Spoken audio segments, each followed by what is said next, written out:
बिस्मिल्लाहिर्रहमानिर्रहीम। अस्सलाम वालेकुम friends, welcome to education complex. दोस्तों, आज हम प्रीपोजिशन की प्रैक्टिस एक्सरसाइज पढ़ने जा रहे हैं। प्रीपोजिशन ऑफ टाइम की आज हम प्रैक्टिस एक्सरसाइज पढ़ेंगे और उसके कुछ एग्जांपल्स भी पढ़ेंगे। तो चलिए दोस्तों, नंबर 1 से शुरू करते हैं।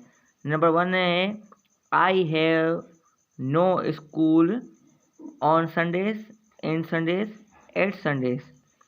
इस जगह पर प्रीपोजिशन पुट करनी है कि मेरा स्कूल संडे पर नहीं होता। तो इस जगह कौन सी प्रीपोजिशन यूज़ होगी? तो दोस्तों, ऑन प्रीपोजिशन करेक्ट प्रीपोजिशन है। जो ऑन होता है वो डेज को शो करता है, इसलिए हमने ऑन यूज़ किया। संडे के साथ ऑन प्रीपोजिशन यूज़ किया। My father comes home at lunch time, in lunch time, on lunch time. My father, जो मेरा फादर है वो लंच टाइम पर घर आता है। तो इस जगह कौन सी प्रीपोजिशन यूज़ होगी? तो दोस्तों, एट करेक्ट ऑप्शन है।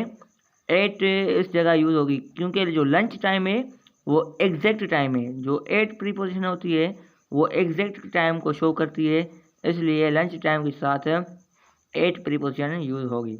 नंबर 3 है The children like to go to the park in the evening, on the evening, at the evening। तो इसका correct option in the evening है कि हम मंथ्स, ईयर्स और सेंचुरीज के साथ इन प्रीपोजिशन यूज़ करते हैं।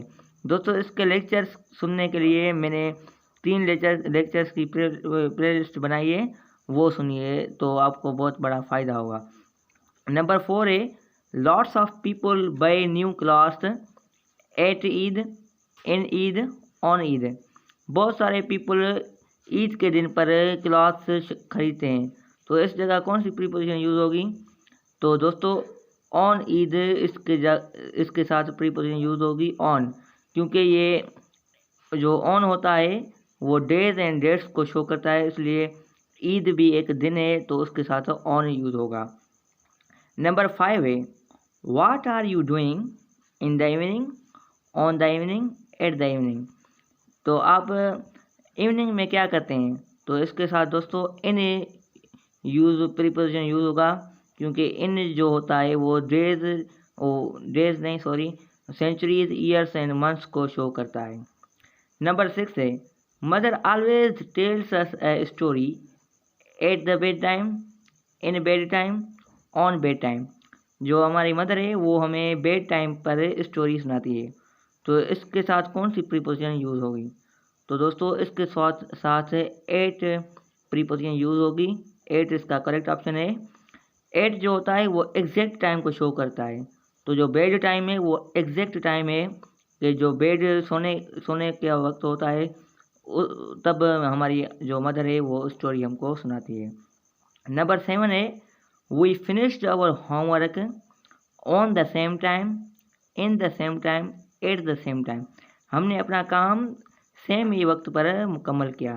तो इसके साथ एट प्रीपोजिशन यूज़ होगी, क्योंकि at the same time exact time है, क्योंकि एग्जैक्ट टाइम को शो करने के लिए एट प्रीपोजिशन यूज़ होती है, इसलिए हमने at the same time use किया। नंबर 8 है There was a loud noise which woke us up on midnight, at midnight, in midnight। तो बहुत बड़ा नॉइस था जिसने हमें उठा दिया मिडनाइट में। तो इसके साथ कौन सी प्रीपोजिशन यूज़ होगी? तो दोस्तों, ये मिडनाइट एक एग्जैक्ट टाइम है, तो इसके साथ एट यूज़ होगा, एट प्रीपोजिशन यूज़ होगी कि जो लाउड नॉइस था उसने हमें मिडनाइट में वोकअप कर लिया। एंड नंबर 9 है I met my husband on 1998, at 1998, in 1998।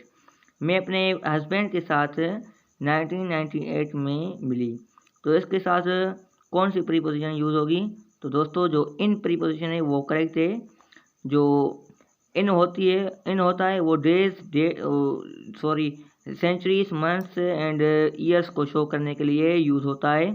तो जो 1998 है वो ईयर है, तो उसके लिए हमने इन प्रीपोजिशन यूज़ किया।